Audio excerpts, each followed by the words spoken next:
It does look like that. I planned on doing it after Christmas, to be honest. It's because my daughter was sick. I didn't want to get locked up and something happened to her. I would never be able to forgive myself if something happened to her.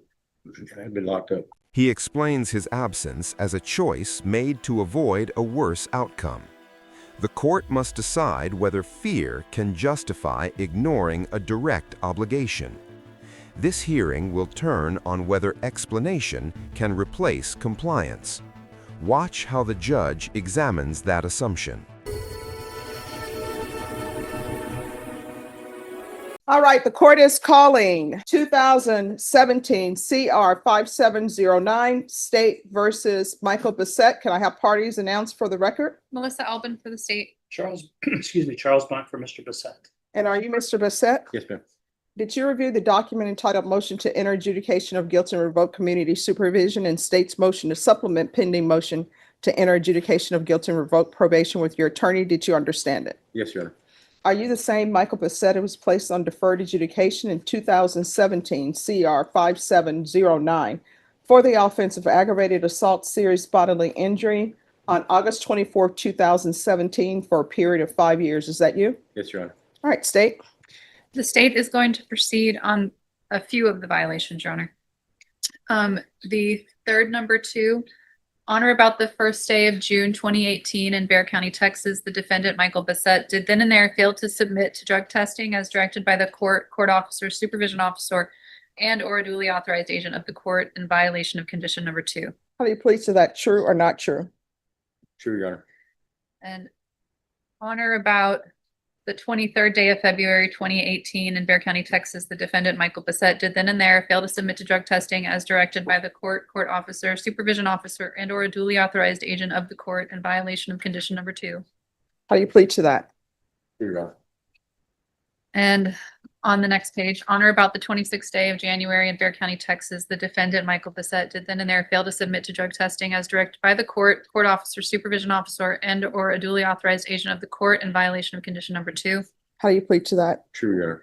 Lastly, on or about the 18th day of October 2017 in Bexar County, Texas, the defendant, Michael Bissett, did then and there fail to submit to drug testing as directed by the court officer, supervision officer, and or a duly authorized agent of the court in violation of condition number 2. How do you plead to that? True or not true? True, Your Honor. We'll waive the rest. From the outset, the violations are procedural and repeated, missed drug tests, and extended failures to report. Each plea of true removes factual dispute and narrows the hearing to consequences. The court is no longer weighing allegations, but admissions. Any objections to the waivers? Oh, I'm sorry, Your Honor. I forgot that there's a supplemental. Yes. So I withdraw that statement and I'd like to read a couple more from the supplemental. Okay. Number 5, in Bexar County, Texas, the defendant, Michael Bissett, did then and there fail to report to the supervision officer as directed for the months of July, August, September, October, November, and December of 2018 in violation of condition number 5. How do you plead to that? True, Your Honor. And we'll just go to the last one.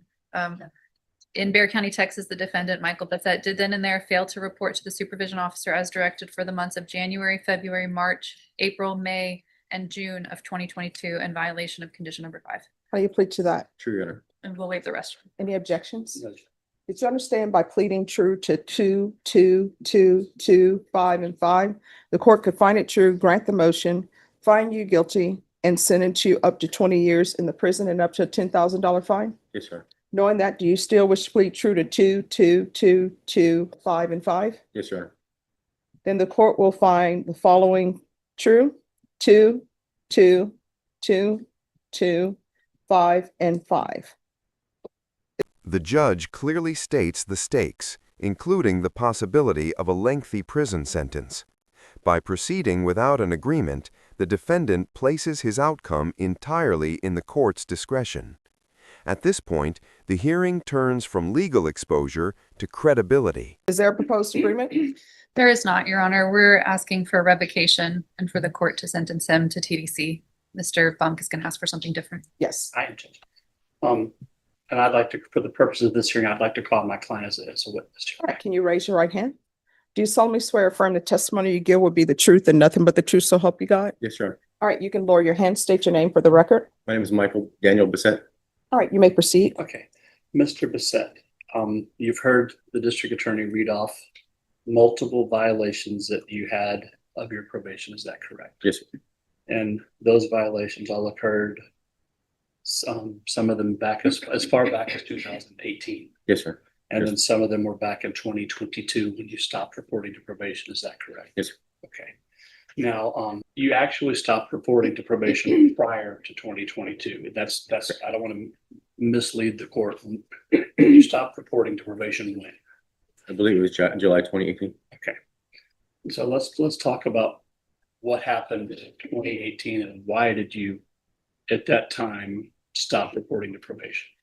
I had gotten a positive urinalysis test, and I got scared and didn't report after that. And since then, let's talk about what changes, if any, have you made in your life, good or bad? And just kind of tell the court, you know. Your Honor, a lot has happened since then. I quit drinking completely. I don't do any sort of illicit drugs or anything like that anymore. If I were to submit to your analysis today, I could pass your analysis with flying colors. I've started my own business, a landscaping business. It's doing very well, very profitable. During that time, one of my children has gotten sick. She had cancer when she was little, and it came back over the past couple of years, and it just got really, really bad. And so she's terminal right now, and so it's been very tough with that. And but I try to just go day to day, trying to make sure she's okay, and make sure that my ex-wife and the children who are still with her are okay, and I pay for all of their needs and everything. And I'd like to think of myself as a pillar of the community. I try to help my fellow man boost himself up and not bring anybody down. I do free jobs for people that need them. I believe that if I was to remain in the community, that I can continue this effort to help everybody else around me, as well, in turn lifting myself up. I think that's a positivity for everybody, and I'm very, very proud of myself for that. And The defense shifts the focus to personal transformation, sobriety, and family responsibility. The defendant presents his life improvements as evidence of change rather than excuses. However, the timeline reveals that these changes occurred while he remained absent from supervision. you and I've discussed, kind of when it comes to probation, the one thing that's easy for everyone to do is just to show up. I mean, it doesn't cost anything to show up. Yes. And you stopped. Yes. And as I understand it, the reason you stopped was because you knew you were going, at that time, you were going to be dirty and you were afraid you were going to get arrested. Yes, Okay. that's correct. And And the pandemic happened, and just one day turned into the next day, and turned the next day, and now I you have no think, excuse. I have no excuse for that. and you're not here today to make Absolutely. excuses. You've come and you've told the La primera fila, oh, la tercera fila, first row, second row. and when you and I met, I guess it was several weeks ago. Make sure there's an teacher We there. discussed that, the judge, of course, she's been in the business, if you will, for many, many years. Yes, sir. She's heard, I don't want to say a sob story. Navarro? She's heard this type of thing a lot. And she has to be able to make a decision on whether or not you're being honest with her and truthful with her.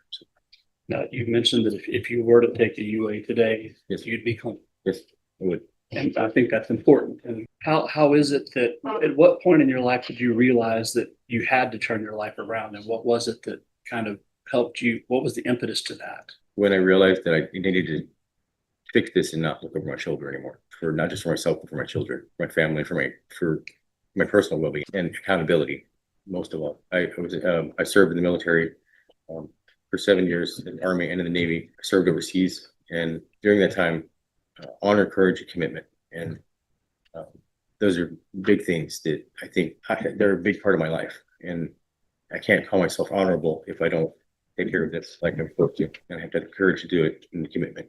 to stand by it. The judge, The defense acknowledges the simplest expectation of probation, showing up. Fear and avoidance are admitted openly, but the court is reminded that probation is built on compliance, not intentions. The defendant's honesty is noted, but honesty alone does not undo years of non-reporting. was, she has lots of things. She could, the first thing, obviously, she can tell you, I appreciate your honesty, but you blew it, Yes, sir. And she could easily just have you go where they came from. Yes, sir. Dress you in one of those fancy outfits and take you to jail, send you to prison. She could give you the chance to perhaps get back on probation, take the drug test, prove to her that you are this person that you say you are. Yes, sir. There's lots of things she could do. If she gave you those chances, would you welcome that opportunity and prove to her that you are this changed person? Yes, sir. I would. I put myself at the mercy of the court. Is there anything else? The letter we gave to her, who was that letter? From my wife. And is she present here today? Is Yes, sir. She's. there anything else you'd like to tell her? I'm ready to face this like I should have done a long time ago. As I said, I put myself at the mercy of the court and the mercy of you, Judge. Thank you for hearing me out. That's all I have, Judge. And if you have any questions, we certainly don't object. And certainly, and of course, the Yes. state as well. I'm sorry. May I? Yes. Mr. Bissett, I have a few questions for you. Yes. You said that you have a child that's sick. I'm very sorry to hear that. How old is that child? She's now 18. 18. And so does she live with you? She lives with my ex-wife. Okay. And where does your ex-wife live? Here in San Antonio. Okay. So are you involved, I guess, in her care and 100%. her doctor's appointments and all those things? Okay. Does your ex-wife, is she employed? Yes. She has a cleaning business. Okay. So she, is able to earn money and support your children. She does, but not enough to pay for all the bills. My veteran money goes towards all of that. Okay. Is there health insurance that's involved in Yes, the care? TRICARE. Okay. And now you mentioned your military service. Yes. Were you honorably discharged? Yes, or- I was. I mean, I'm very sorry to hear about that, obviously. But where have you been for the last Here in San several Antonio. years? You've just been in San Antonio. Yes, ma'am. It never entered your mind to turn yourself in, 2 years after you stopped reporting, 3 years after you stopped reporting, It 4 did. years after Every you day. stopped reporting? Every day did it just I was scared. I didn't want to go back to jail because of everything that was going on. Would you have been dirty during those times? No. So when did you get clean? About 6 months after I stopped reporting. When I found out my daughter was sick, I stopped everything. It stopped me, my life dead in its tracks. But I had no choice. Okay. Obviously you have a criminal history. Yes. So I know that the court is going to be interested to know about that. You're on probation currently for aggravated assault causing serious bodily injury, which you pled guilty to. And when that happened, you had already been convicted of family violence Yes, sir. 3 times? Yes, Is that fair? Okay. Do you recall being on probation for an assault family in 2006 and then your probation was revoked? yes. Okay. And it was revoked because you picked up another assault family and then you got convicted on that one as well? I believe that's what happened. I'm not sure. It was Okay. a long time ago. You were sentenced on the same day for them, which Okay. is why it looks like that. And the offense date on the second one is while you were on probation for the first one. And then you also had a subsequent assault causing bodily injury to a family member that was filed as a felony in 2014, but wound up getting pled down to a misdemeanor. Do you remember that? And so you were convicted of that in 2016, and then that leads us to the offense that you're here for today. So what has changed in your life? Obviously you have a history of a propensity for violence, and you're saying that's not true anymore. No. So what has changed in your life that has gotten that out of your system? My children are watching. They're watching me. And I can't be that same person. I'm not the same person. Besides your 18-year-old, how many other kids do you have? I have eight in total, counting stepchildren. They range in age from 20 down to 12. 20 to 12? Yeah. 12 is the youngest? Those ones. So all of these children have, minus the offenses that occurred in the early 2000s, all of these children have been alive while you were committing these other offenses. I didn't know my stepchildren at the time, but yes, they were alive. The judge's questioning introduces the defendant's prior history of family violence and assault. This history reframes the court's concern from missed appointments to public safety. Claims of change are weighed against a documented pattern spanning decades. Nothing further. Any follow-up? And I have questions. So you were placed on probation before my time, because this is from 2017. I see in the stipulations as a part of the plea, there was to be restitution to the complainant. Does anybody know if there was actual restitution ordered and whether that restitution was paid? To Mr. Hearn? Yes. Sir. I don't believe he ever showed up to claim restitution. How did you come to be arrested for this motion to revoke? Jaywalking. People should always follow the law. Yes, ma'am. And so, but for the jaywalking, you never would have come in. You're right, Your Honor. It looks like that, but I was getting ready to take care of it because I had enough time and money set aside. When were you planning on taking care of it? And the reason why I asked that is because it appears to the court that, but for this jaywalking, you never would have come in. Yes, Your Honor. I agree. It does look like that. I planned on doing it after Christmas, to be honest. It's because my daughter was sick. I didn't want to get locked up and something happened to her. I would never be able to forgive myself if something happened to her. I've been locked up. All right. Probation, what is the recommendation? All right. Any objections to the court reviewing the court summary? All right. So other concerns, you know what's listed here? No. It said a supplemental report was sent to the court in regards to the probationer continually testing positive for methamphetamines and failing to provide a UA. TAP assessment was conducted, which recommended the probationer submit to random urinalysis. A TAP revision was made for the probationer to be recommended to the intensive outpatient treatment. It says the probation then absconded once the MTR was filed upon not abiding by the conditions of the court. So it appears here that the previous judge, which I think would have been maybe, would that have been Hilbig or Angelini? Angelini. Hilbig? Yeah, Angelini. in Angelini. 2017, Joey, wasn't it? yes. All right, Okay. so according to this, if you would have came in, they were just going to recommend intensive outpatient treatment. He has asked if he could. The court confronts the reality that the defendant returned only after a chance arrest. The timing raises doubts about voluntary accountability. What could have been addressed years earlier now arrives under compulsion. Make one more statement to the court. Sure. Your Honor, if I'm to be incarcerated 2 months after I'm incarcerated, my VA payment pay would stop, and the insurance for my kids would stop, the health insurance, and I would really like to try to avoid that somehow, but I don't know what it is that I can do for the court to keep that going. I'm not sure how that would be possible. All right. So what I'm going to tell you is I understand the reasons why you wouldn't return. And Mr. Blanc will tell you, we've all had clients who one thing happens and they just decide not to show up. Then at the last minute, they want to show up. They got their life together. And sometimes the hands are tied. I take into consideration the fact that you have a child, but what I can tell you is nobody's seen you. And that's one of the things you have to do is report. All right. So I'm going to grant the motion and the court will find you guilty.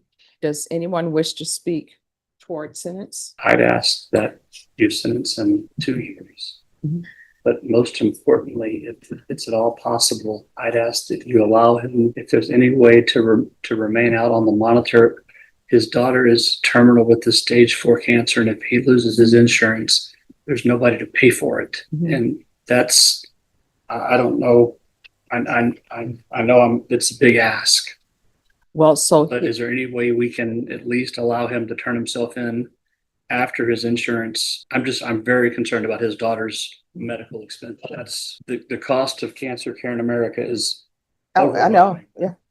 And if that insurance is not available for this poor girl, there's nobody to pay for the hospice or anything else. So I'm asking for 2 years, which is the minimum. And he understands that's a possibility, but my bigger concern right now is this 2-month period. So if there's anything we can do, if you want him to report to this court in person every week or every other day or every day, I'd be willing to do he'll that. come to court every day. Anything we can do to appease the court in the interim, I'm just asking the court for that State? on his behalf. I understand the ask. I haven't seen any medical records, but I don't think that they would lie about this. So I'm fine with that if the court's fine with that.